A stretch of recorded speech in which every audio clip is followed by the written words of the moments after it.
Hola, ¿qué tal? ¿Cómo estás? Buenas tardes, días, noches tengas, dependiendo del horario en el que estés viendo este video. Mi nombre es Abraham Gómez y como siempre un gusto y un placer acompañarte en una clase más, en esta ocasión correspondiente a la asignatura del noveno cuatrimestre de Educación y Ambientes Virtuales. Estamos con la clase de hoy, bueno, sin la clase de hoy, al término de esta clase, a tres clases de que puedas cumplir tus sueños. Un gusto y un placer poderte guiar. El día de hoy tenemos temas bastante interesantes, por lo que vamos a iniciar. Quizá una clase cortita, sí, porque es continuación del tema que venimos revisando. Y vamos a dar inicio. Te voy a compartir pantalla y nos vamos acercando a esta bella área del conocimiento.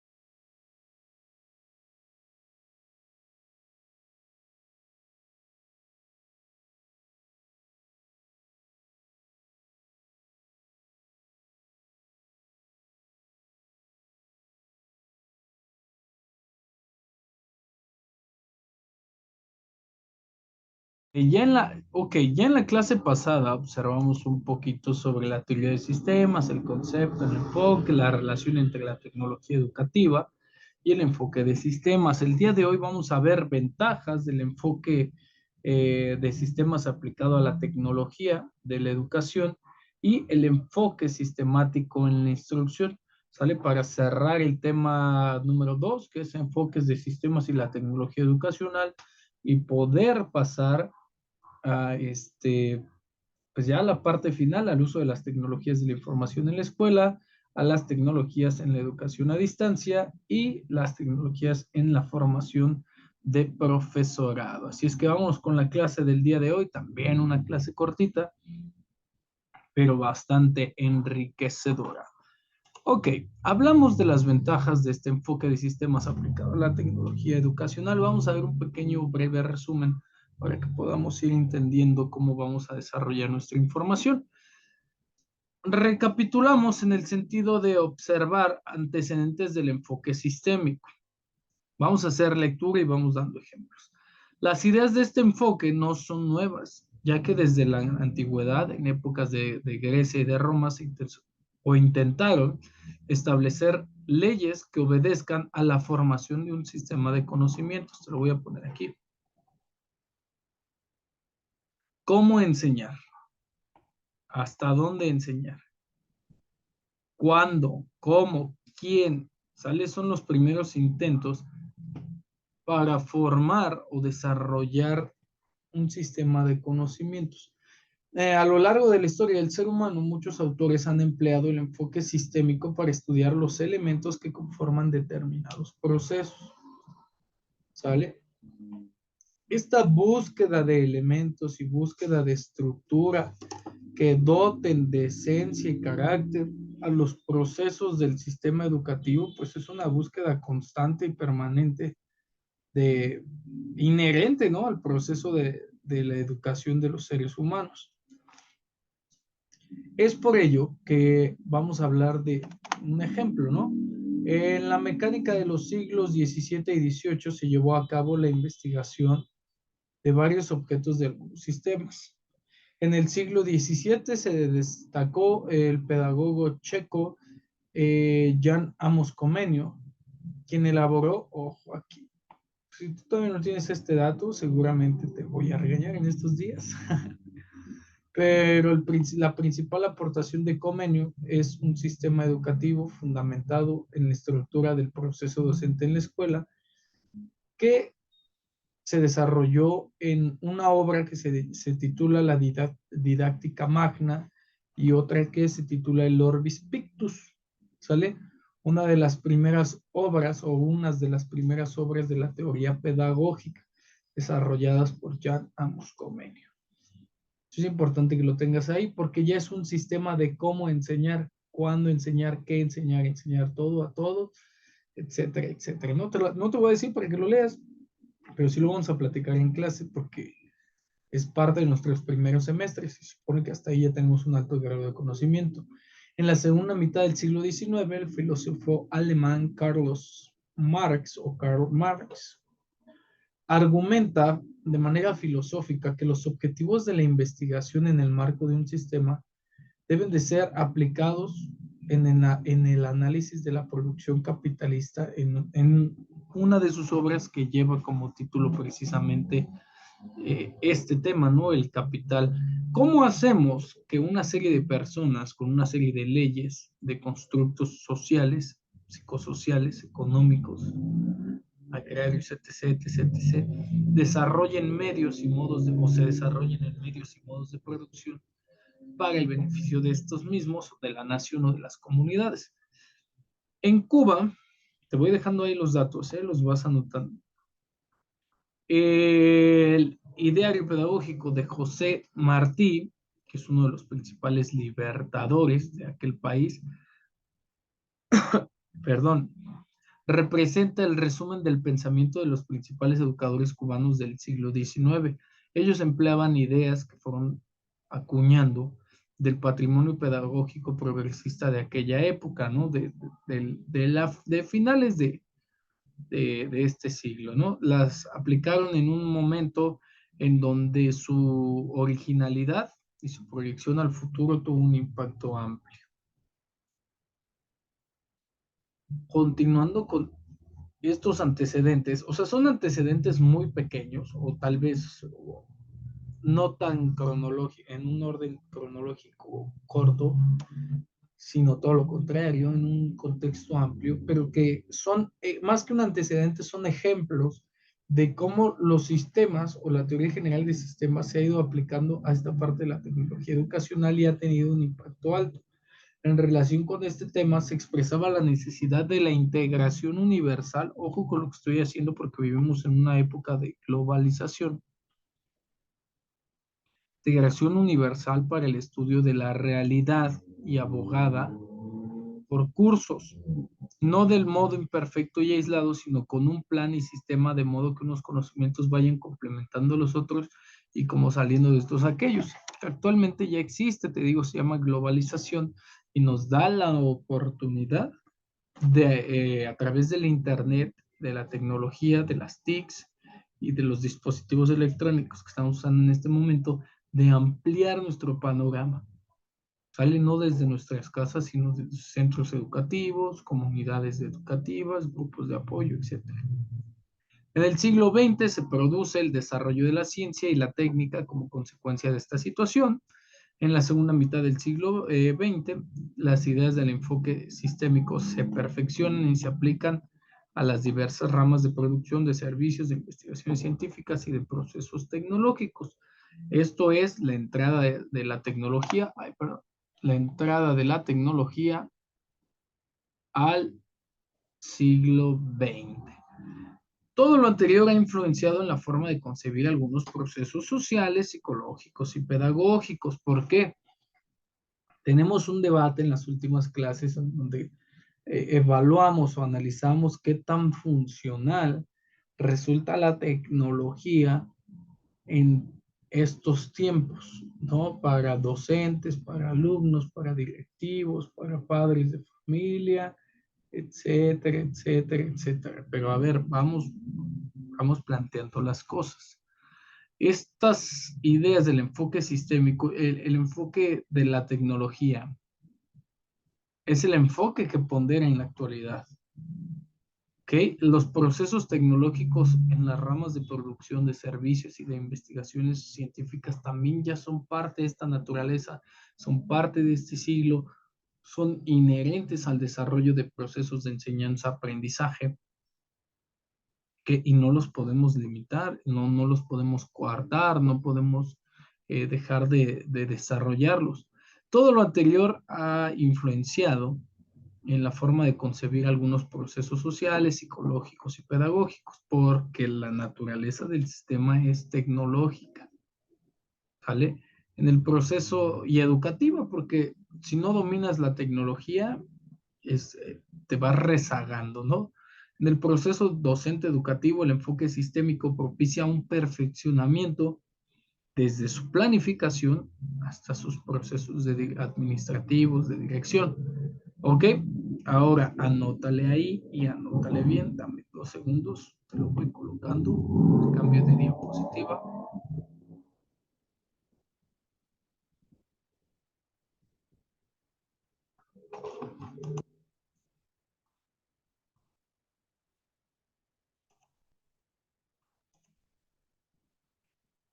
Todo sistema, anótale ahí, todo sistema tiene 4 propiedades fundamentales que lo caracterizan. Anótale así. Todo sistema tiene 4 propiedades fundamentales que lo caracterizan. Número 1, componentes. Número 2, estructura. Número 3, funciones e integración. Anótalos bien, te los voy a dejar aquí. Sale información relevante, rojito, para que lo anotes. Ahí está apareciendo. ¿Sale? ¿Cuáles son las 4 propiedades fundamentales de un sistema? Sus componentes, su estructura, sus funciones y la manera en que se integra. Estas propiedades deben tenerse en cuenta cuando se aplica el enfoque sistémico a la tecnología educacional o a cualquier otra área de conocimiento. ¿Qué son los componentes? Lo voy a dejar aquí en colorcito verde. ¿Qué son los componentes? Todos los elementos que constituyen el sistema, todo lo que constituye, todo lo que hace que funcione. Por ejemplo, en el proceso docente educativo, los componentes no personales son el objetivo, el contenido, el método, el medio, la forma de evaluación, la forma de enseñanza, etcétera, etcétera, los que no son de las personas. ¿Sale? Y ahí es donde vemos la teoría general de sistemas. Dentro de este sistema hay subsistemas. Cada subsistema se compone de diferentes componentes, valga la redundancia. ¿Sale? Ahora, la estructura, ¿qué es la estructura? ¿O qué debemos de entender por esta característica? Seguimos. Comprende, ahí lo vemos arriba de color verde, comprende las relaciones que se establecen entre los elementos del sistema. Está basada la estructura en un algoritmo de selección. Antes le decían funcional estructuralismo. Ahora es un algoritmo de selección por la naturaleza de la educación, de la tecnología educativa.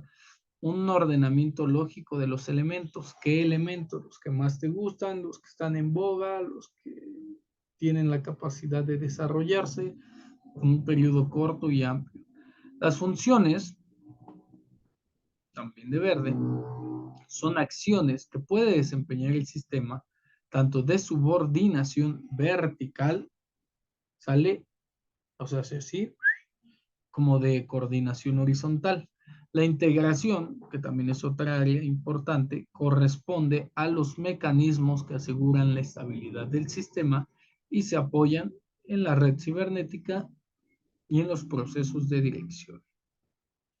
¿Ok? ¿Cómo hacemos que esto impacte? Ok, confirmamos que a través de mediante controles de evaluación que permitan la retroalimentación, así tal cual te lo acabo de decir.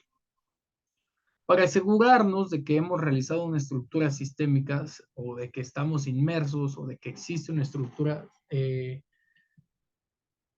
sistémica, nos debemos comprobar o debemos comprobar en las siguientes áreas o características.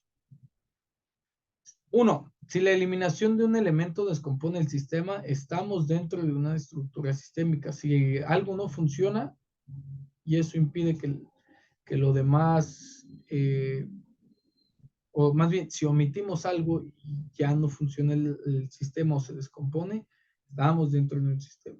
Si el conjunto refuerza la función de los elementos aislados, ¿ok? Así, si el conjunto refuerza la función de los elementos aislados y además, perdón, si el rendimiento es realmente superior. ¿Cómo detectar que estos controles de evaluación o estos controles de retroalimentación se pueden llevar a cabo? Evaluando precisamente estas 3 áreas. Ahora, La sistematización en el proceso de estudio. ¿Cómo encontramos la sistematización de un sistema en un proceso de estudio? ¿Qué es la sistematización? Anótale ahí. Una actividad mental que se efectúa en los procesos o en el proceso de estudio. Actividad mental que se efectúa en el proceso de estudios, no antes, no después. ¿En qué consiste? En reunir en grupos, a ver, déjate lo pongo así.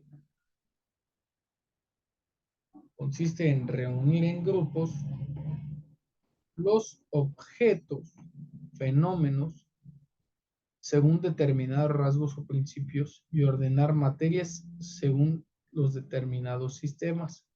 ¿Para qué? Para que en ellos se pueda guardar cada una de sus partes, las relaciones que tienen las partes con los demás, formando un conjunto armónico.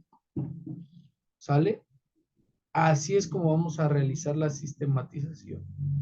Cada cosa en su lugar, cada cosa con su función, cada cosa con sus partes, cada cosa funcionando para lograr el desarrollo de esta actividad mental. Y por eso les ponía acá la imagen, ¿no? Ok. ¿Qué hacemos con la sistematización? ¿Cómo se realiza? Bueno, se efectúa en estrecha relación con el proceso de generalización, ¿sale? Con el proceso de estructura. Se puede desarrollar de forma independiente o paralela al proceso de clasificación de qué? De la información. ¿Formación de qué? Del proceso de estudio. Esta sistematización tiene gran importancia en el estudio porque contribuye a desarrollar el pensamiento y a que los alumnos recuerden bien las materias. ¿Sale? Más allá de ser un método o una metodología, es un sistema, es una estructura organizacional o organizativa, dependiendo de cómo lo utilicemos, para el desarrollo del proceso de estudio. Tener conocimientos sistemáticos de un problema significa poseer una síntesis de conjunto de todas sus partes y de los nexos que existen entre ellos como consecuencia de conocimientos que se recuerdan bien, se conservan de manera estable y se reconstruye cuando haya que resolver nuevos problemas. Ejemplo, cuando tú reparas por primera vez una computadora, alguien te va guiando, pero cuando reparas una computadora solito por primera vez, dices, ching, ¿por qué empiezo? Me van a sobrar tornillos, o dónde va esta pieza, o qué pieza debo de estudiar, o cuál es el diagnóstico, cómo se utiliza. Sí, existen metodologías, pero esta sistematización en el proceso de estudio nos va a llevar a tener conocimientos del sistema y de los sistemas, o sea, del sistema que vamos a trabajar y de los sistemas que están implicados. Es decir, un análisis a un grado de estudio de mayor profundidad. Ahora, para que la actividad mental se desarrolle a través de esta teoría general de sistemas, para que puedan hacer los pensamientos a través de una estructura diseñada, planificada para el estudio, necesitamos aplicarlo y desarrollarlo de manera eficaz y eficiente, que nos dé resultados y que ver que esos resultados estén basados en 3 reglas fundamentales. Lo pongo aquí. ¿Cuáles reglas fundamentales? 1, aparece en color azul. Determinar los aspectos o principios según los cuales se va a efectuar la sistematización. Número 2, apareciendo de color morado. Sistematizar todos los objetos aislados. No podemos tener objetos sueltos, ¿vale? Hay que tener objetos que nos sirvan de enlace, ¿sale? O que se enlacen a este propio sistema. Y número 3, la sistematización, que está apareciendo en color verde, solo tiene éxito y es correcta cuando se lleva a cabo basándose en un solo rasgo o principio determinado, principio de actuación, rasgo de desarrollo, ¿sale? Va a depender mucho de cómo queramos elucubrar esta parte de los sistemas. Ahora, continuando con esta sistematización de un proceso de estudio, ¿cómo le hacemos? La didáctica clásica se rige por el principio de la sistematización, no podemos empezar por el final o por el producto. Y ya, dejarlo ahí, terminar. No, todo lleva, como mencionamos hace algunas clases, un principio, un desarrollo y un final. Más o menos, esa es la estructura de trabajo. Que este principio de sistematización se ha construido o ha dado lugar a estructurar de manera sistemática las asignaturas. Por ejemplo, en la Edad Media a través del diseño curricular, del quadrivium, del trivium, ¿sale? Cuyo ideal es presentar o estructurar el objeto de estudio como un conjunto de invariantes en vez del enorme número de variantes que conforman una asignatura y de esta manera obtener objetos nuevos que continúen con un número reducido de conocimiento. Ejemplo, esta asignatura está dividida en clases, en sesiones, profundidad de conocimiento, pero hay muchos temas que pueden entrar aquí, pero no podemos ver todos por el tiempo. ¿Qué hacemos? Sistematizamos el conocimiento, ¿sale? Reducimos el conocimiento a el objetivo o sí, el objetivo general de la asignatura o el perfil de egreso. ¿Dónde? A través de un diseño curricular, ¿ok? A través del desarrollo de un REBOE, de un perfil de competencia, del desarrollo de un plan y programas de estudios.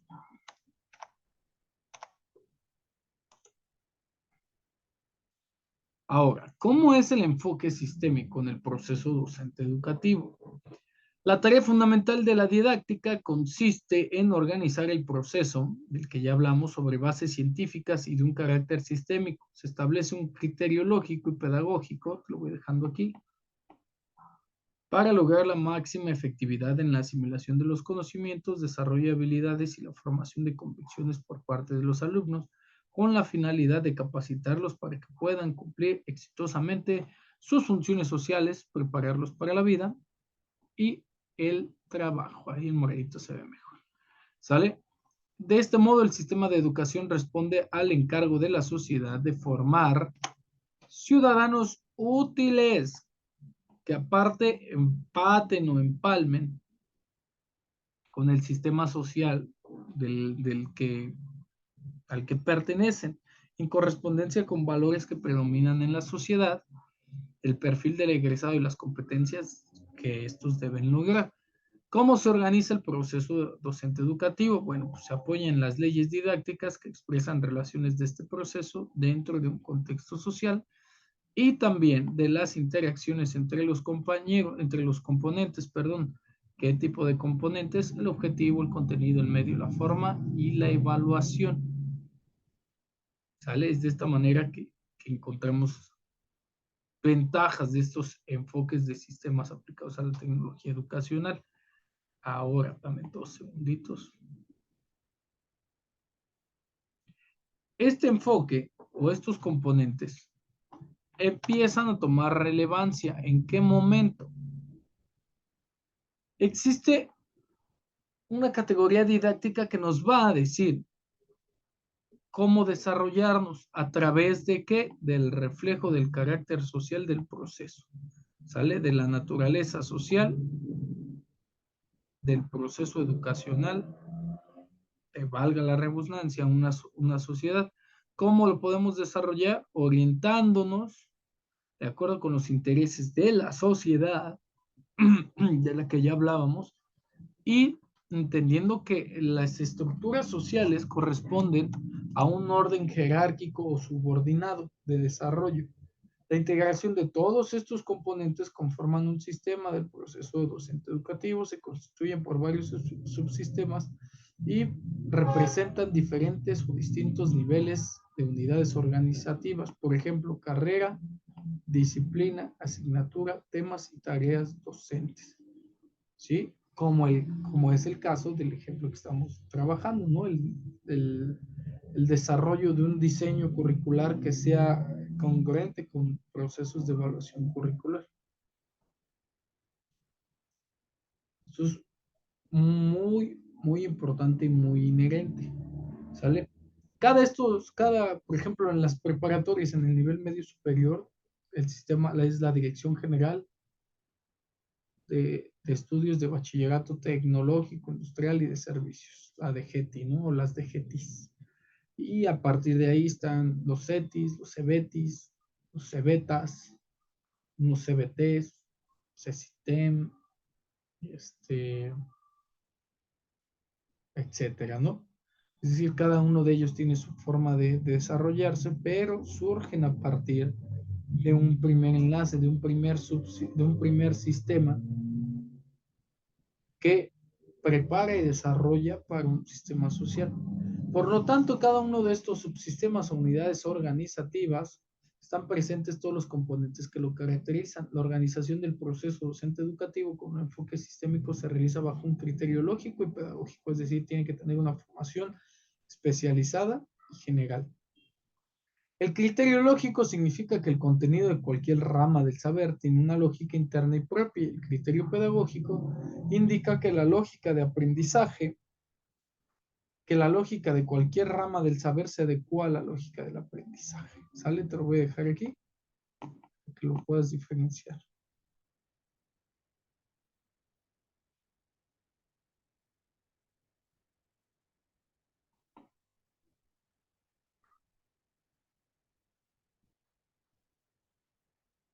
Ok, hay que distinguir la lógica de la asignatura y lo correspondiente al proceso didáctico.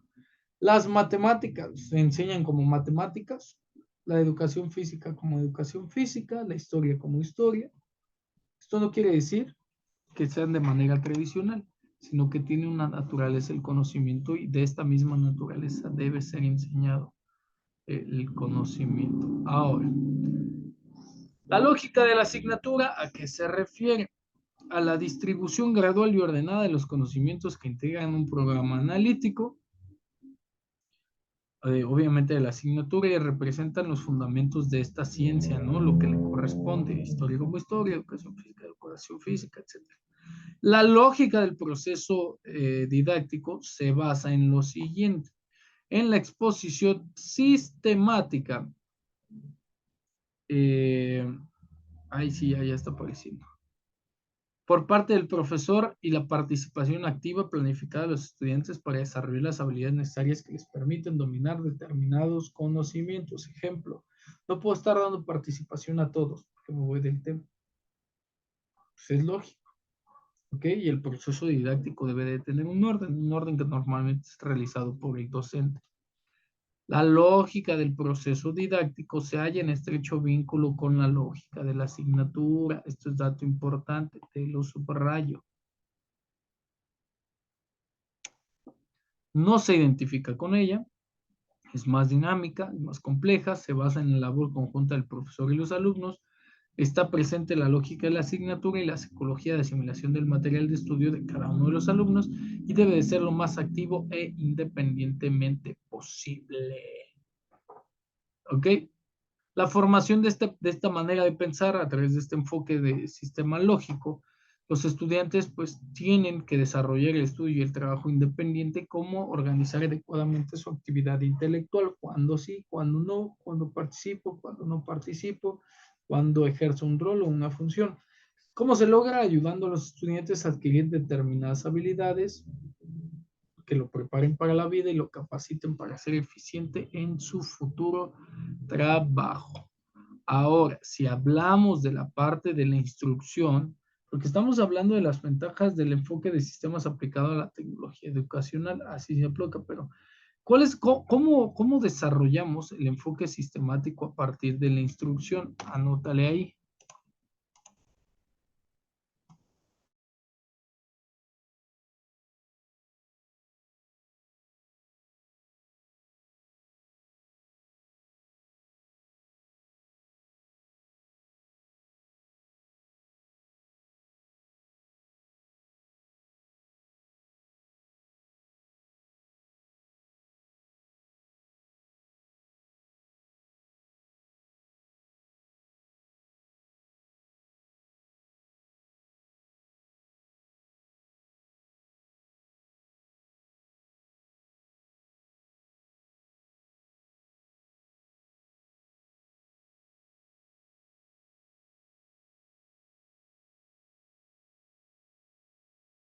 Ok.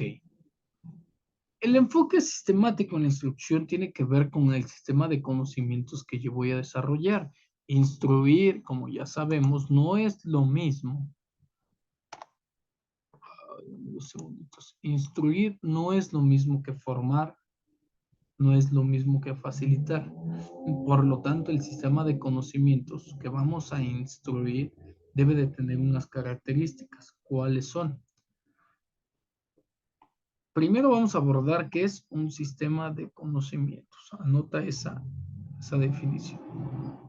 Es el cuerpo teórico o núcleo conceptual del contenido de enseñanza de cada asignatura. ¿Sí? Te puedo instruir como en formación militar, en formación médico-naval, te puedo instruir en policía armada, montada, federal, técnico superior, el grado de académico de conocimiento que tú me digas. ¿Qué es este cuerpo teórico? ¿Qué es este contenido de enseñanzas? Es un conjunto de elementos que nos van a permitir caracterizar o explicar determinados rasgos de los objetos y fenómenos que son motivos de estudios. Más simple y más claro no se puede. Se integra por conceptos, leyes, teorías, lo que ustedes conocen como fundamentación del tema, como marco conceptual a partir de un sistema de conocimientos.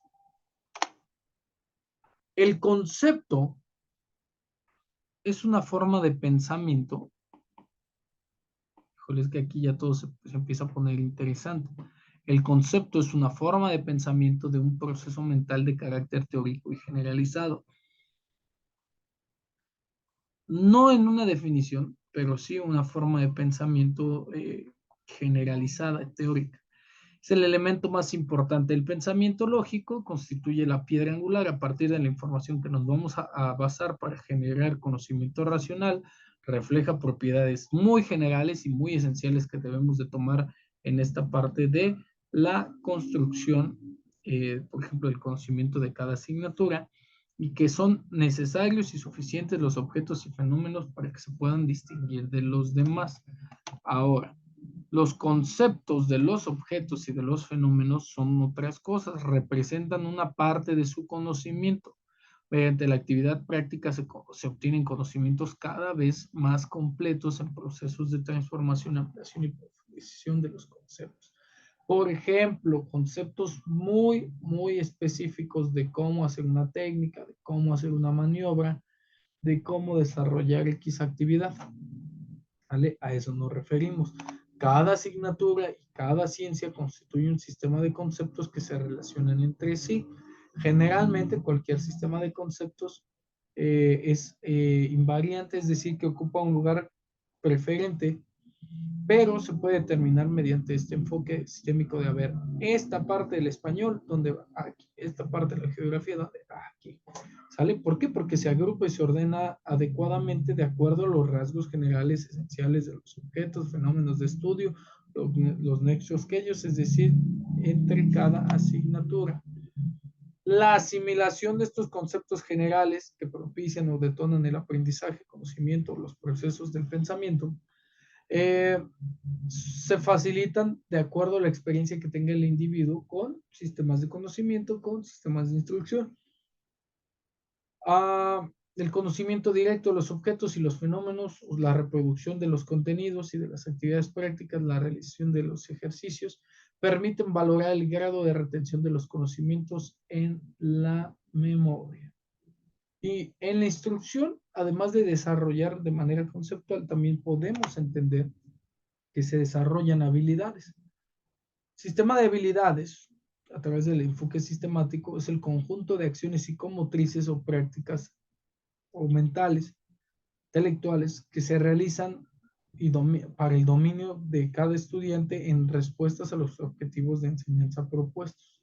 Ahí radica la importancia del sistema de habilidades en la instrucción. Déjate lo subrayo. Los segunditos.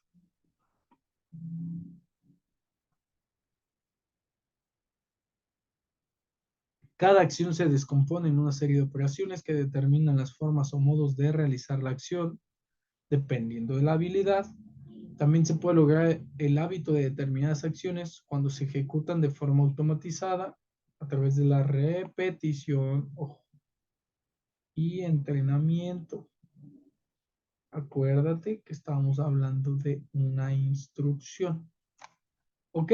En el proceso del que ya hablamos, el proceso docente educativo, las habilidades se clasifican de la siguiente manera. Generales, que son las habilidades que tienen los docentes y las habilidades lógicas, y las habilidades específicas de cada asignatura. ¿Qué es lo que nuestro plan programa de estudios, nuestro currículum debe o requiere de nosotros? Una cosa es lo que nos enseñen y lo que diga la información, y otra cosa es lo que necesitemos saber hacer para desarrollarnos dentro de ese campo, de esa área del conocimiento. Las habilidades generales deben desarrollarse a través de la enseñanza general y existe una, pues, ¿cómo decirlo? No una consecuencia, sino pues vamos a decir una consecuencia inmediata, que los estudiantes que ingresan a la enseñanza superior presentan diferencias en el dominio de estas habilidades, porque es necesario trabajar, por lo tanto, pero no es necesario continuar trabajando en ellas porque se entiende que no todos tienen la misma formación sistémica en la instrucción. Las habilidades docentes o de autoestudio son aquellas que abarcan diversas actividades en el proceso docente educativo. De manera general, se orientan a desarrollar el trabajo independiente de los alumnos y consideran básicas para aprender a estudiar. En el ciclo, ejemplo, en el ciclo básico de las ciencias médicas son importantes estas habilidades, por ejemplo, trabajar con la literatura docente, textos básicos complementarios de literatura auxiliar, libros, revistas de consultas, pues obviamente para desarrollar conocimiento, elaborar fichas bibliográficas, ponencias, resúmenes, cuadros sinópticos, esquemas, tomar clases para que tengamos un parámetro de la profesión. En cuanto a las habilidades lógicas, se basan en las operaciones o procesos lógicos mentales del pensamiento que están vinculadas, pero se diferencian por lo que cada uno debe de realizar en el proceso de pensamiento. Por ejemplo, análisis, síntesis, inducción, deducción, abstracción y generalización. Para cerrar en esta parte en donde el sistema de habilidades también requiere de habilidades específicas o propias de cada asignatura. ¿Sale? Lo que hablamos, qué debe de hacer un arquitecto, qué debe ser un abogado, un licenciado, un ingeniero, un pedagogo, un psicólogo, ¿sale? Orientadas al modo de actuación profesional de manera específica de cada disciplina, área del conocimiento o ciencia, correspondiente a los métodos, procedimientos, técnicas y a cómo lo deben de dominar los estudiantes. Le vamos a dejar aquí. Espero que hayas disfrutado la clase tanto como yo. Mi nombre es Abraham Gómez y nos vemos ahorita en la clase en vivo.